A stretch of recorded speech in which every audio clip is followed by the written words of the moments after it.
From the age of 12, we were told that if boys pulled our hair or poked us with pencils, it meant that they liked us. But we didn't like it that much. We were 13 years old when we would walk down the street and had men look from our feet to our face, and we listened as they completely replaced our identity from human to object. As they said cringeworthy things to us, we wanted to run. We were frozen in place but continued walking fast-paced, turning on whatever sidewalk was closest just to get away, even if it didn't lead us in the way that we were originally going. Because Mama always said, if you see a strange man following you, you go to the other side of the street. And remember, if they ever grab you, scream.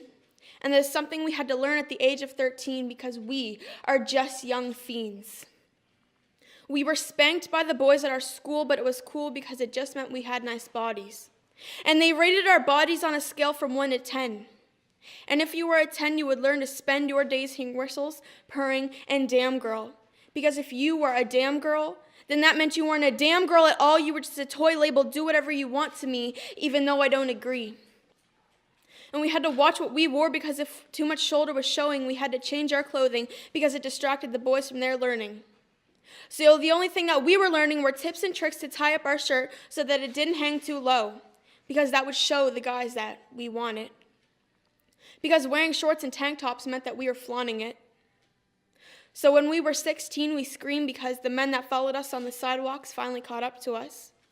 We quietly said, please don't touch us there. We know we're asking for it by wearing these heels, but we just feel so uncomfortable, so stop. But that meant go. We said no, but that meant yes, so they grabbed us and unzipped our dress. They threw us down where our dignity sank lower than the ground. They hovered over us and we pleaded for them to stop. They got on top, and you don't need to know the rest because we're some of the 68% of victims that will never tell a soul, so we'll just grab our dresses and go home, take a few showers, and try to get some sleep. In the morning, we will pick out the outfit that is most discreet because we want to make sure that no other man from the street thinks we look sweet enough to want to taste. We want to make sure we are as covered as possible so that our identities are not replaced with walking candy.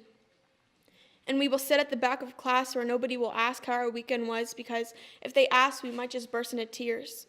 And we will live in fear. We will run home so that we will never see the same men again that wait for us to be alone. We went from little boys poking us to men provoking us. We went from little boys pulling our ponytails to watching the trail of tears fall down our pillow every night because we knew once we fell asleep we would see the men in our dreams, nightmares that caught up to us on the sidewalk that night and left us bare. We went from playing with our toys to being toys ourselves. So boys will be boys, and us women will never tell. Thank you.